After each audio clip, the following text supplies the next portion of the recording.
How does systemic bias affect educational equity? Have you ever wondered how biases in our educational systems can shape the experiences of students? Systemic bias plays a significant role in determining who gets support and who does not. This bias can create unfair advantages or disadvantages based on factors like race, language, disability, and socioeconomic status. At its core, systemic bias can lead to unequal identification of students for special education services. For instance, students who are learning English may be wrongly labeled as having learning disabilities. This happens not because they have cognitive challenges, but due to language barriers. Similarly, students of color, especially Black boys, are often more frequently categorized with emotional or behavioral disabilities.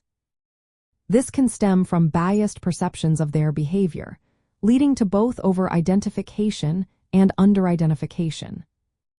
Over-identification means some students receive special education services they do not need, while under-identification means others who truly requiring help are overlooked. This imbalance can stem from various factors, including implicit attitudes held by educators and assessment tools that fail to consider cultural differences. The evaluation process for special education can also be influenced by biases.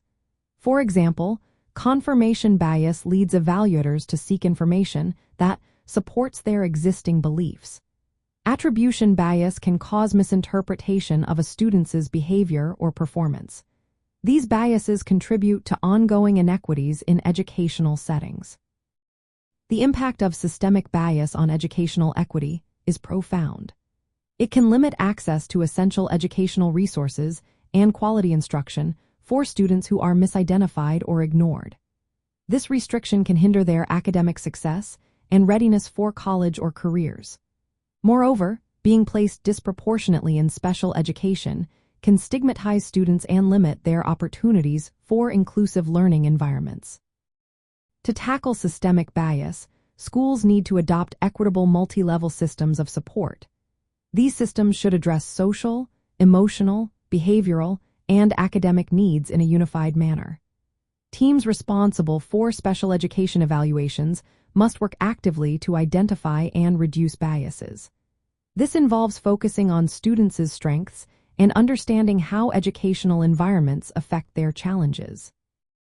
In practical terms, educators can implement culturally responsive assessment practices and ongoing training on bias awareness.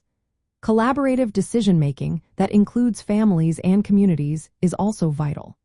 These strategies help ensure that special education services are based on accurate identification of needs. By addressing systemic bias, we can promote educational equity. This means striving to eliminate barriers that disproportionately affect marginalized students. Ultimately, every student deserves a quality education tailored to their unique needs.